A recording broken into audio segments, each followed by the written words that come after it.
What if I told you there's a single hidden force that's shaping every single moment of your life? Well, today we're going to unpack a short but incredibly powerful book that claims to reveal exactly what that force is. We're diving into Neville Goddard's Feeling is the Secret. So let's just start with this kind of a wild idea.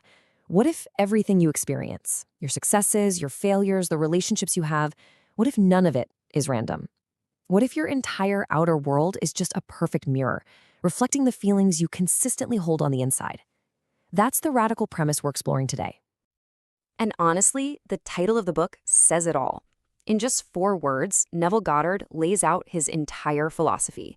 It's not our thinking that creates our world, he argues, but our feeling. That, right there, that's the secret. So what is this invisible rule that's running our lives? Well, Neville says that consciousness is the one and only reality. Everything you see out there, your job, your home, the people you run into, it's all just a reflection of your internal state. If you are dominated by feelings of lack, the world has no choice but to show you more lack. It's a perfect, almost scary feedback loop.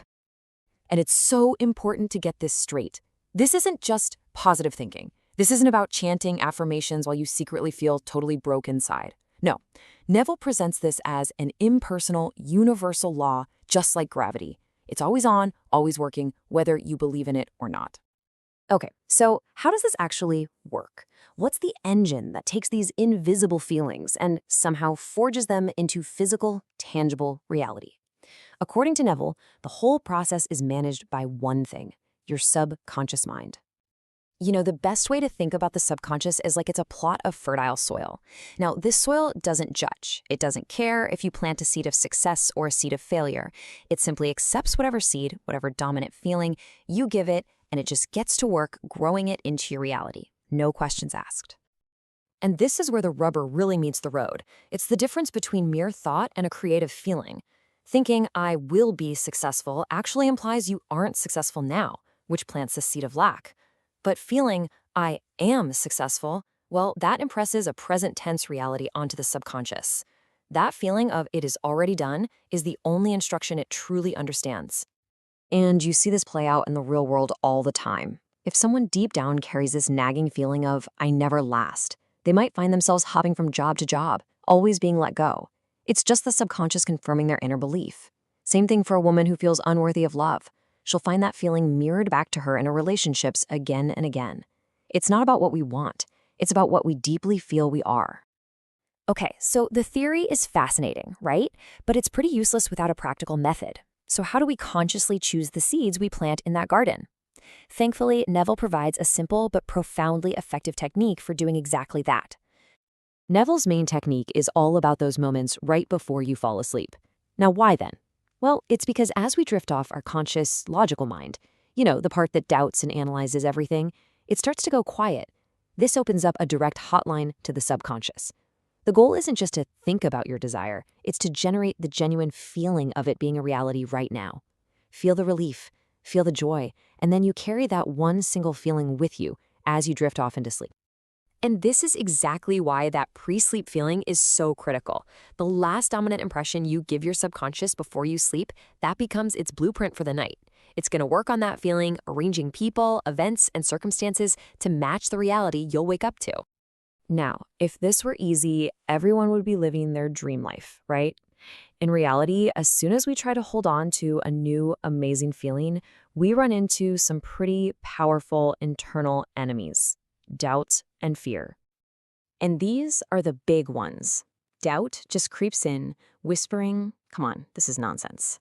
Then fear follows, telling you you're not worthy of what you desire. Your old, familiar feelings of anxiety or lack, they're like a well-worn path in the woods, so easy to slip back into. But maybe the biggest obstacle of all is your current reality, your 5 senses screaming at you that nothing has changed. So the solution isn't to fight it. It's all about disciplined persistence. It's not about battling your negative thoughts. It's about gently but consistently returning your attention to your desired feeling. 70 times 7, as the saying goes. You just bring your feeling back to the wish fulfilled. The key, Neville insists, is to simply occupy your new desired state more often than your old one.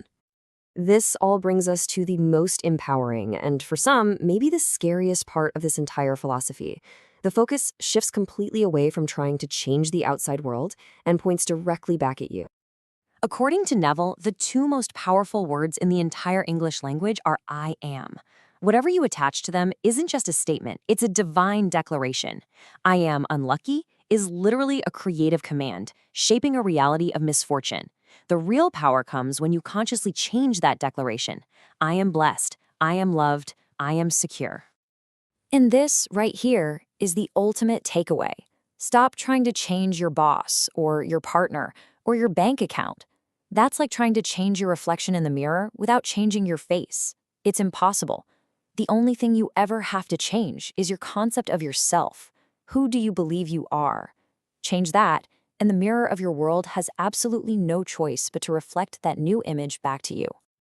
So, all of this brings us to the final and really the most important question.